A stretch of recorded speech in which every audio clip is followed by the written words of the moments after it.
Yes, married on me. He is currently married.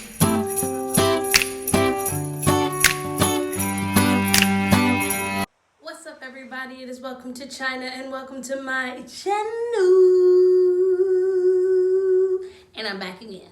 Alright, y'all, I wanted to say I'm so sorry if you're going MIA. Your girl gets down and out. Your girl gets depressed. She gets anxiety sometimes. So I want to say I'm so sorry for not being here. And I know I've been slipping on VLOGMAS, but I will say I got a really good video coming for y'all today. I know y'all love story time, so I'm kicking it to you with a story time.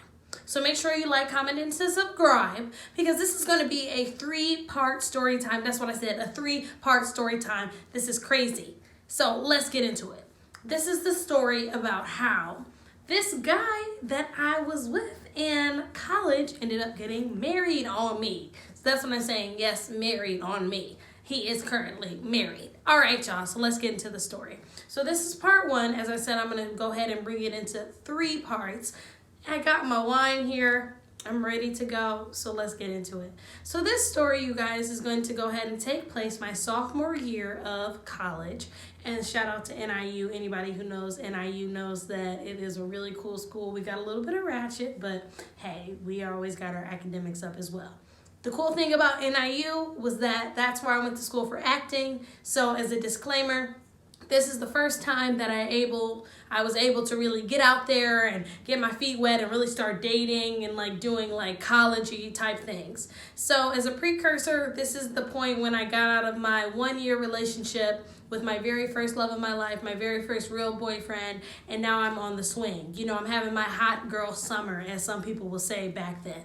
So I was going to this party, and it was called Rep Your Org. So I went with my friends, and Rep Your Org is a party where people basically rep their organizations.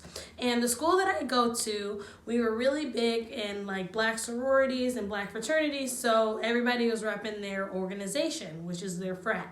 So me, my girl Sanjanae, my girl Amber, and then my girl Taylor, we all end up like going out to this party.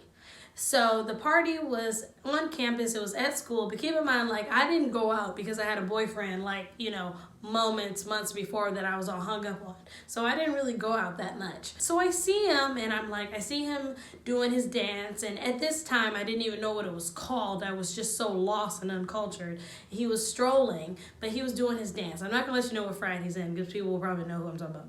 So anyway, I see him, like, doing his moves and his dances or whatever, and I was just like, he is so fun, I want to talk to them. I want to talk to him. So I was telling my girls, and they're like, just go talk to him, go talk to him. So at this point, I was chilling with my girl Amber. Amber was older than me, so she was cool. She was an OG. So she's like, China girl, just go up to him and talk to him. So I'm like, all right, I guess I'll just go up to him. So I went up to him when the party was like over, and I'm like, I really like your dancing. I just wanted to introduce myself. My name is China. And he was like, oh, thank you so much. He comes up to me and like gives me a hug or whatever, and I'm like freaking out. I'm like, this fine guy is like telling me like, come here and give him a hug and all this shit. I was like, oh my God, he's so fine.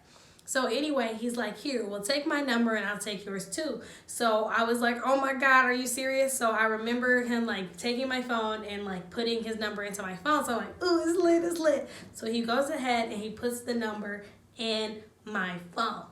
So hold on to that. So I had his number, and I go ahead and run back over to my girls. I'm like, oh my God, I got the number.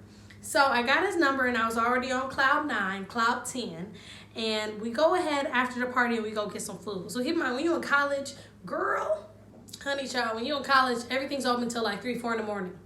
So we went to this spot called Burritoville. Everybody knows what Burritoville is if you went to NIU. So we go into Burritoville, and then guess who's there?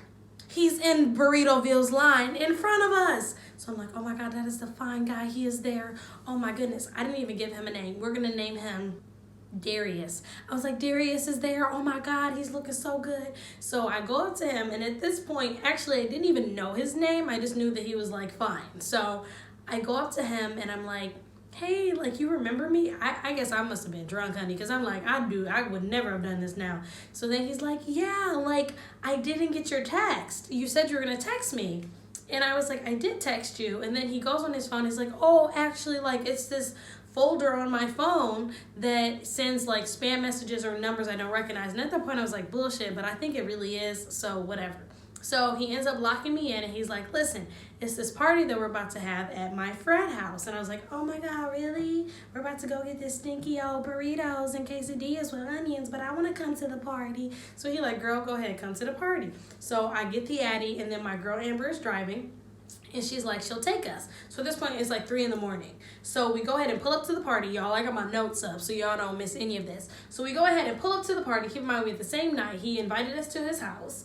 And we come inside or whatever. And since we're girls, when you're in college, ladies, and like you're cute or whatever, you're like, hey, people will just let you into their crib. So like we didn't even have to state who we were, where we're coming from, or whatever. We go into his frat house. And I go sit on the couch. It was barely any room. So we're all sitting there or whatever. And like they know why we're here because like he invited me or whatever. And at this point, like I didn't even know how cool it was to like go to frat houses and all that. I was like so sheltered. I didn't even realize.